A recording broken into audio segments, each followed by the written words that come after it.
اعوذ باللہ من الشیطان الرجیم بسم اللہ الرحمن الرحیم السلام علیکم ورحمۃ اللہ وبرکاتہ۔ میرا نام حسنین فاروق ہے اور میں 5 کلاس کا اسٹوڈنٹ ہوں اور آج میں آپ کا میزبان ہوں۔ آج کے اس پروگرام میں جو ہمارا موضوع ہے وہ نماز ہے اور آج میرے ساتھ موجود ہیں سید حیدر علی نقوی۔ یہ میرے سوالات کے جوابات دیں گے۔ جی السلام علیکم ورحمۃ اللہ وبرکاتہ۔ وعلیکم السلام ورحمۃ اللہ وبرکاتہ۔ کیا حال ہے آپ کا؟ کیسے ہیں آپ؟ جی میں ٹھیک ہوں الحمدللہ۔ جی آپ کا تعلق کہاں سے ہے اور آپ کی تعلیم کیا ہے؟ میرا تعلق مدرسہ تعلیم القرآن سے ہے اور میں 8 کلاس کا اسٹوڈنٹ ہوں۔ جی میرا جو آپ سے پہلا سوال ہے وہ نماز کی اہمیت کے متعلق ہے۔ برائے مہربانی آپ مومنین کو نماز کی اہمیت بتائیں۔ جی ماشاءاللہ آپ نے بہت اچھا سوال کیا کہ نماز کی اہمیت کیا ہے، اور اس کے جواب کے لیے میں آپ کے سامنے رسول اللہ کی ایک حدیث بیان کروں گا۔ قال رسول اللہ صلی اللہ علیہ وسلم، رسول اللہ فرماتے ہیں الصلاۃ عمود الدین، نماز دین کا ستون ہے، نماز دین کا پلر ہے، نماز دین کی بنیاد ہے، نماز دین کا اہم رکن ہے، نماز دین کا مہم رکن ہے۔ جی مومنین اکرام، حیدر بھائی نے بہت اچھا فرمایا۔ انہوں نے رسول اللہ کی حدیث فرمائی کہ الصلاۃ عمود الدین، نماز دین کا ستون ہے، نماز دین کا پلر ہے، نماز دین کا اہم رکن ہے، نماز دین کا مہم رکن ہے۔ اب ان سے سوال ہمارا یہ ہے کہ کیسے نماز دین کا ستون ہے، کیسے نماز دین کا پلر ہے، کہ یہ کیسے نماز دین کا مہم رکن ہے، آپ مومنین کے سامنے بیان کیجیے گا۔ جی آپ نے بہت اچھا سوال کیا کہ کیسے نماز دین کا ستون ہے، کیسے نماز دین کا پلر ہے، اور اس کے جواب کے لیے میں آپ کے سامنے رسول اللہ کی ایک حدیث بیان کروں گا۔ رسول اللہ فرماتے ہیں الصلاۃ عمود الدین، نماز دین کا ستون ہے، نماز دین کا پلر ہے، ان قبلت قبلا ما سواہا، اگر نماز قبول ہو گئی تو تمام اعمال بھی قبول ہو جائیں گے، وَإِن رُدَّتْ رُدَّ مَا سِوَاهَا، اگر نماز رد ہو گئی تو تمام اعمال بھی رد ہو جائیں گے۔ جی مومنین کرام، حیدر بھائی نے بہت اچھا نماز کی اہمیت کو بیان کیا ہے، اللہ ان کو سلامت رکھے۔ کہ رسول اللہ فرماتے ہیں الصلاۃ عمود الدین، کہ نماز دین کا ستون ہے، نماز دین کا پلر ہے، نماز دین کا اہم رکن ہے، نماز دین کا مہم رکن ہے۔ رسول اللہ فرماتے ہیں ان قبلت قبلا ما سواہا، اگر یہ نماز قبول ہو گئی تو ہمارے تمام کے تمام اعمال قبول ہو جائیں گے، وَإِن رُدَّتْ رُدَّ مَا سِوَاهَا، اگر یہ نماز رد ہو گئی تو ہمارے تمام کے تمام اعمال بھی رد ہو جائیں گے، ہماری تمام کی تمام عبادات بھی رد ہو جائیں گی۔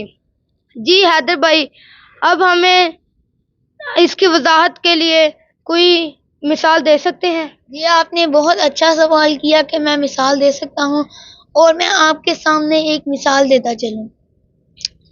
جیسے ایک شخص بیرون ملک جا رہا ہو، اب چاہے اس کے پاس کتنا ہی اہم سامان ہو، لیکن اگر اس کے پاس پاسپورٹ نہ ہوا تو سب کچھ رد کر دیا جائے گا، چاہے اس کے پاس قرآن مجید ہو، نہج البلاغہ ہو، صحیفہ سجادیہ ہو، عقیق کی انگوٹھی ہو، خاک شفا ہو، امام دامن ہو، جے نماز ہو، سجدہ ہو، لیکن اگر اس کے پاس اہم رکن نہ ہوا، اگر اس کے پاس پاسپورٹ نہ ہوا تو سب کچھ رد کر دیا جائے گا۔ تو اب جس شخص کے پاس پاسپورٹ نہیں ہے اس شخص کو قرآن بھی بارے کراس نہیں کرا سکتا، اب چاہے اس شخص کے پاس قرآن بھی ہو وہ شخص بارے کراس نہیں کر سکتا، نہج البلاغہ بھی اس کے پاس ہو وہ بارے کراس نہیں کر سکتا، صحیفہ سجادیہ بھی اس کے پاس ہو وہ بارے کراس نہیں کر سکتا، خاک شفا بھی اس کے پاس ہو تو وہ بارے کراس نہیں کر سکتا۔ جی مومنین اکرام، حیدر بھائی نے بہت اچھی مثال دی ہے کہ بالکل اسی طرح نماز بھی ایک پاسپورٹ کی طرح ہے۔ جس طرح ہم پاسپورٹ کے بغیر ایک ملک سے دوسرے ملک تک نہیں جا سکتے، ہمیں اس کے لیے پاسپورٹ کی ضرورت ہوتی ہے۔ اب اگرچہ ہمارے پاس کتنا ہی مقدس سامان ہو، ہمارے پاس قرآن مجید بھی ہو تو ہم بارڈر کراس نہیں کر سکتے، ہمارے پاس صحیفہ سجادیہ بھی ہو تو ہم بارڈر کراس نہیں کر سکتے. ہمارے پاس قرآن مجید بھی ہو تو ہم بارڈر کراس نہیں کر سکتے ہیں. بالکل اسی طرح ہم روز محشر اپنے اعمال لے کے جائیں گے، اپنی سخاوتیں لے کے جائیں گے، اپنی عبادتیں لے کے جائیں گے، لیکن ہم بنا نماز کے پورے صراط سے نہیں گزر سکتے ہیں. اگر ہماری نماز کے بغیر ساری کی ساری ہماری عبادات رد ہو جائیں گی، ہماری ساری کی ساری عبادات بھی رد ہو جائیں گی. جی حیدر بھائی، آپ اس کی وضاحت کے لیے کوئی اور اچھی مثال دے سکتے ہیں؟ جی آپ نے بہت اچھا سوال کیا، اور میں بہت خوش قسمت ہوں کہ میں حسنین بھائی کے سامنے ایک اور مثال دے سکتا ہوں. اور جی اس کی وضاحت کے لیے میں آپ کے سامنے ایک اور مثال دیتا چلوں. نماز کی اور عبادات کی مثال بالکل اسی طرح سے ہے جیسے سوئی اور دھاگے کی. سیتے ہوئے کپڑے میں جہاں جہاں سے سوئی گزرتی جاتی ہے وہاں وہاں سے دھاگا، اور جہاں جہاں نماز قبول ہوتی جاتی ہے وہاں وہاں عبادات قبول ہوتی جاتی ہیں، اور جہاں سوئی اٹک جاتی ہے وہاں دھاگا اٹک جاتا ہے. جی مومنین اکرام، حیدر بھائی نے بہت اچھی مثال دی ہے کہ نماز کا تعلق عبادت سے ایسی ہوتا ہے کہ جیسے ایک سوئی کا تعلق دھاگے سے ہوتا ہے. اگر یہ نماز قبول ہو گئی تو ہماری ساری کی ساری عبادات قبول ہو جائیں گی. ہماری اگر نماز رد ہو گئی تو ہماری تمام کی تمام عبادات بھی رد ہو جائیں گی. جی حیدر بھائی، اب آپ مومنین کے سامنے نماز کا پہلا فائدہ بیان کریں. جی آپ نے بہت اچھا سوال کیا کہ میں نماز کا پہلا فائدہ بیان کروں، اور میں آپ کے سامنے نماز کا پہلا فائدہ بیان کروں گا. نماز کا پہلا فائدہ یہ ہے کہ نماز ایک ایروپلین کا کام کرتی ہے. جیسے ایروپلین مسافر کو بٹھا کے بلندیوں تک لے جاتا ہے، بالکل اسی طرح سے نماز بھی یہی کام کرتی ہے. انسان جو کہ ادنا ہے، جو کہ حقیر ہے، جو کہ مسکین ہے، جو کہ لاچار ہے، جو کہ گناہگار ہے، جو کہ خطا کار ہے، اور وہ خدا جو قادر مطلق ہے، جو غنی العالمین ہے، جو علی کل شیء قدیر ہے. اب نماز میں یہ طاقت ہے، اب نماز میں یہ پاور ہے کہ اس حقیر کو اٹھاتی ہے اور قادر مطلق سے ملا دیتی ہے، اس ذلیل کو اٹھاتی ہے اور غنی العالمین سے ملا دیتی ہے، اس ذلیل کو اٹھاتی ہے اور عزیز سے ملا دیتی ہے، اور خاک سے اٹھاتی ہے خدا سے ملا دیتی ہے. جی حیدر بھائی نے بہت اچھا بیان کیا ہے کہ نماز بھی ایک ایروپلین کی طرح کام کرتی ہے. جس طرح ایروپلین زمین سے مسافروں کو اٹھاتا ہے اور بلندیوں تک لے جاتا ہے، بالکل اسی طرح نماز بھی ہمیں خاک سے اٹھا کر خدا تک لے جاتی ہے. ہمیں نماز خاک سے اٹھاتی ہے اور ہمیں خدا تک لے جاتی ہے. جی حیدر بھائی، اب آپ مومنین کے سامنے مقصد خلقت انسان بیان کریں.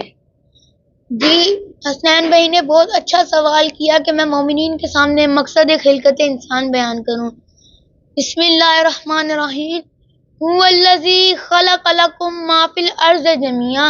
اللہ وہ ہے کہ جس نے سب کا سب کچھ انسان کے لیے پیدا کیا. پھر اللہ تعالیٰ سورہ جاثیہ میں ارشاد فرماتا ہے وَسَخَرَ لَكُم مَّا فِي السَّمَاوَاتِ وَمَا فِي الْأَرْضِ. جو کچھ زمین و آسمان میں ہے وہ سب کچھ تیرے لیے ہے. یہ زمین تیرے لیے، یہ آسمان تیرے لیے، یہ پھل تیرے لیے، یہ پھول تیرے لیے، یہ کہکشاں تیرے لیے، یہ ٹھاٹھے مارتا ہوا سمندر تیرے لیے. اور جب سب کچھ تیرے لیے ہے تو پھر تو کس کے لیے ہے؟ اب سوال یہاں یہ پیدا ہوتا ہے کہ جب سب کچھ انسان کے لیے ہے تو پھر انسان کس کے لیے ہے؟ اللہ تعالیٰ قرآن مجید میں فرماتا ہے وَمَا خَلَقْتُ الْجِنَّ وَالْإِنسَ إِلَّا لِيَعْبُدُونَ. یہ زمین تیرے لیے، یہ آسمان تیرے لیے، یہ ٹھاٹھے مارتا ہوا سمندر تیرے لیے، یہ کہکشاں تیرے لیے، یہ درخت تیرے لیے، یہ پودے تیرے لیے، اور تو میرے لیے.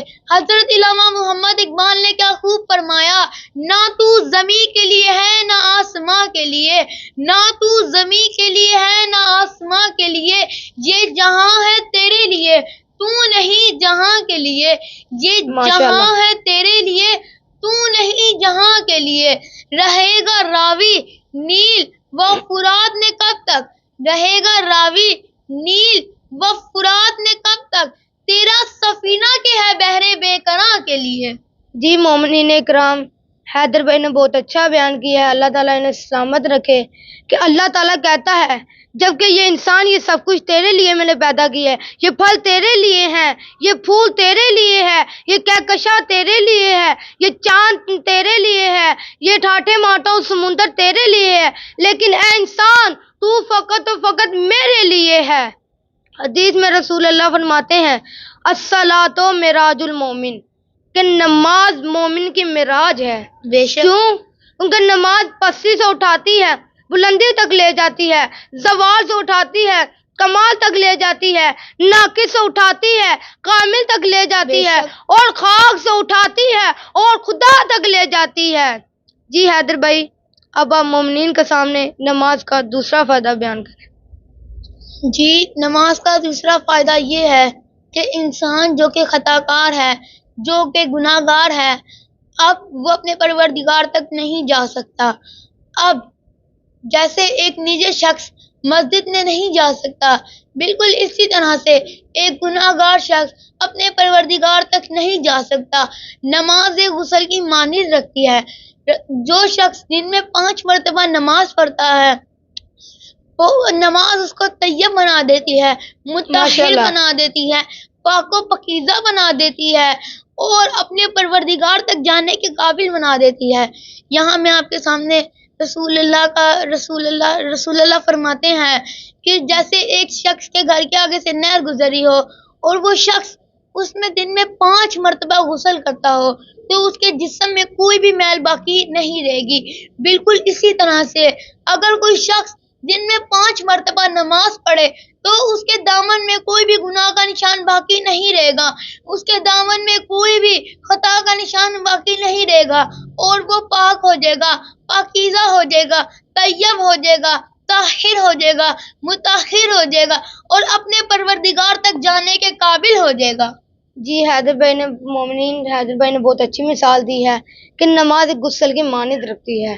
اس طرح کے رسول اللہ نے مثال دی ہے کہ کسی کے گھر کے آگے سے نہر بہہ رہی ہو، جب وہ اس کے اندر 5 مرتبہ غسل کرتا ہے تو اس کے بندے میں کوئی بھی ویل کچل باقی نہیں رہتی ہے نا۔ بالکل اسی طرح جب ہم اپنے خدا کی بارگاہ میں حاضر ہو کے 5 وقت کی نماز پڑھتے ہیں تو ہمارے بھی کوئی بھی جسم پر گناہ کا نشان باقی نہیں رہتا۔ ہمیں جو خدا تک جانے میں رکاوٹیں پیدا ہوتی ہیں یہ نماز سے ختم کر دیتی ہے اور ہمیں خدا تک جانے کے قابل بنا دیتی ہے۔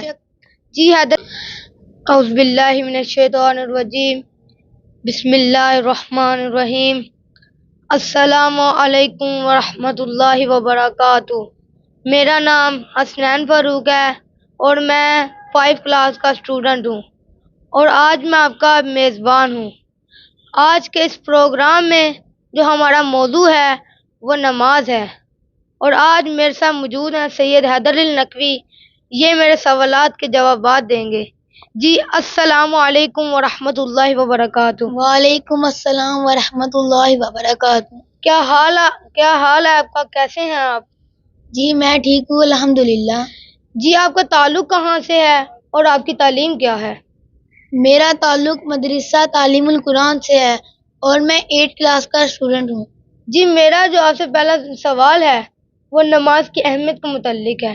برائے مہربانی آپ مومنین کو نماز کی اہمیت بتائیں۔ جی ماشاءاللہ، آپ نے بہت اچھا سوال کیا کہ نماز کی اہمیت کیا ہے، اور اس کے جواب کے لیے میں آپ کے سامنے رسول اللہ کی ایک حدیث بیان کروں گا۔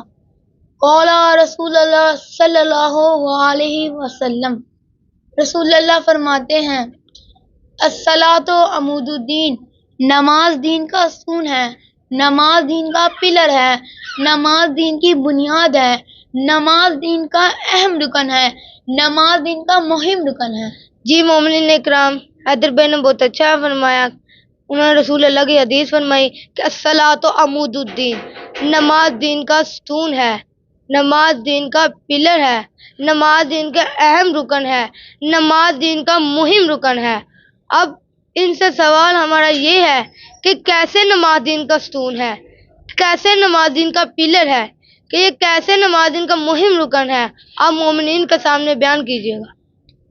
جی آپ نے بہت اچھا سوال کیا کہ کیسے نماز دین کا ستون ہے، کیسے نماز دین کا پلر ہے۔ اور اس کے جواب کے لیے میں آپ کے سامنے رسول اللہ کی ایک حدیث بیان کروں گا۔ رسول اللہ فرماتے ہیں الصلاۃ عمود الدین، نماز دین کا ستون ہے، نماز دین کا پلر ہے۔ ان قبلت قبلا ما سواہا، اگر نماز قبول ہو گئی تو تمام اعمال بھی قبول ہو جائیں گے۔